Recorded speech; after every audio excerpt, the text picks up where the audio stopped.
Hey everybody, today we're going to be talking about P&O's Arvia, the newest cruise ship of the P&O fleet. Now this ship definitely had its highs and lows, so in this video we're going to take you through our honest likes and dislikes after spending some time aboard. If you'd like a more detailed review of the ship, just follow the links in the description. Now this video is from our own personal experience and appreciate that some of you are going to agree and disagree with what we say depending on your own personal time on board. So let's start with what we liked. Number 1. No gratuities. One other thing we really appreciated about Arvia or P&O is that the gratuities already included in your cruise fare. What you see is what you get, no hidden fees or unexpected charges at the end. The price on the menu is the price you pay, which makes budgeting so much easier. And for those of you in the Peninsula Club, you'll enjoy even more savings. It's a small touch but makes a big difference. It's also worth mentioning that we found the drinks prices and the excursions to be quite reasonable compared to other cruises that we've been on. Number 2. The service. The crew and staff on the Arvia were great, always friendly, attentive and eager to help. There was plenty of staff wherever we went, whether it was the dining staff, housekeeping or even the entertainment team. We felt well taken care of from start to finish. Number 3. Restaurant variety. Now the food is always a big part of the cruise experience and Arvia didn't disappoint when it came to restaurant choices. Although the buffet restaurant was a bit of a letdown to us, but more of that later, there were plenty of other great options. From the American-styled 6th Street Diner to the Mediterranean-inspired Olive Grove and even the Keys with its fish and chips, Asian dishes and roast dinners. There was no shortage of variety and not forgetting of course, you still have the main dining rooms as well. Number 4. Complimentary laundrette. Now let's be honest, nobody loves doing laundry on a holiday, but having a complimentary laundrette on board was so handy. You just need to bring your own detergent and you're set. It's great for those longer cruises or if you're on a fly cruise where you have a weight limit on a plane, therefore you have to pack less clothes. Definitely a thoughtful addition. Number 5. The Sky Dome. Now the Sky Dome was a fantastic space on the ship. By day it's a great spot for a swim and with its retractable roof it's perfect for when the weather isn't cooperating. By night it transforms into a lively venue for parties and events. It really gave the ship a fun, adaptable vibe. Number 6. Plenty of seating. Now this might sound like a minor detail, but having plenty of seating across the ship was a big plus. Now we did see the reviews where finding somewhere to sit was a problem, but I've got to say we didn't have any issues.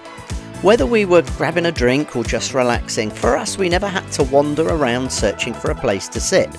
Whether we were just lucky or not, I don't know, but for us everything was laid out so well. It was always easy to find a cosy spot. I can't really comment about the sun lounges, as sitting in the sun all day isn't for us.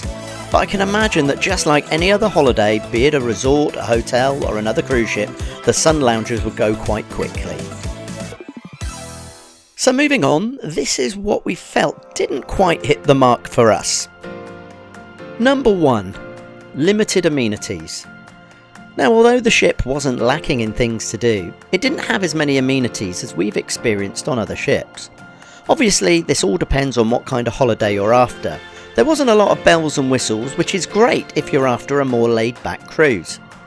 The pools and the hot tubs were nice, but they were just that, pools and hot tubs, with no water slides or splash parks, except for a very tiny one poked out of the way for very small children. While they did have high ropes and an escape room, those came at an extra cost, something that's often included on other ships. And if you're a fan of gaming arcades, you'll be disappointed because there wasn't one.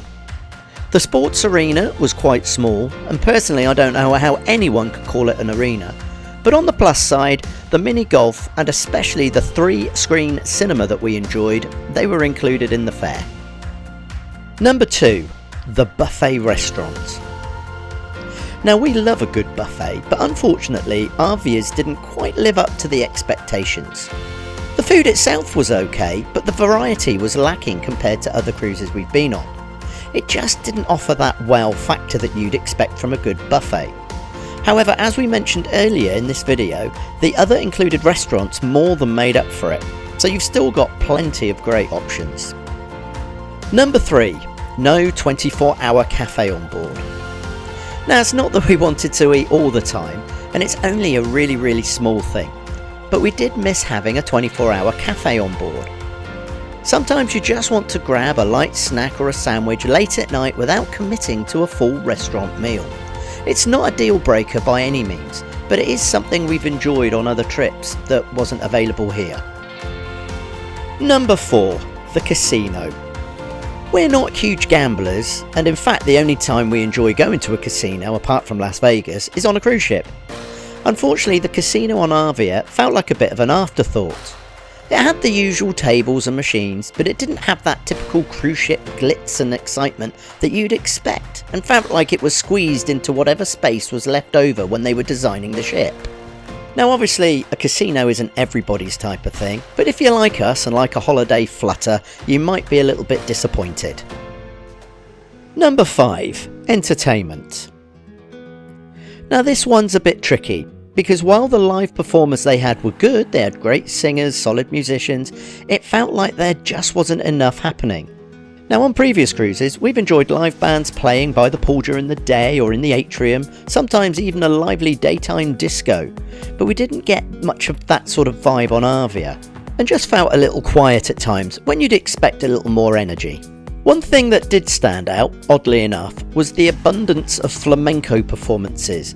Now don't get me wrong, flamenco is great if you're into that, but it seemed like they leaned heavily into it without offering much variety in other styles. A broader mix would have been nice to cater to the different tastes and to keep things feeling fresh throughout the day and night. So while the entertainment quality itself was good, we found ourselves wishing there was just more of it, and perhaps a little more diversity in the performances to keep everyone engaged. So there you have it, our honest take on P&O's Arvia, on what was our likes and dislikes. Overall, we had a fantastic time with plenty to love about the ship, and just a couple of things that we feel could have been better. At the beginning, we very nearly didn't book on this particular cruise due to all the negative reviews that we'd seen, but personally we never really had any problems that would have put a damper on our holiday. Whether we were just really lucky or other people unlucky, who knows. Would we sail on Arvia again? Yeah, definitely, as we still had a great time thanks to the excellent service, dining variety and some unique features. I hope you find this video helpful, and as always don't forget to like, subscribe and hit that notification bell so you don't miss out on our next cruise review. Thanks for watching everybody, and we'll see you on the next adventure.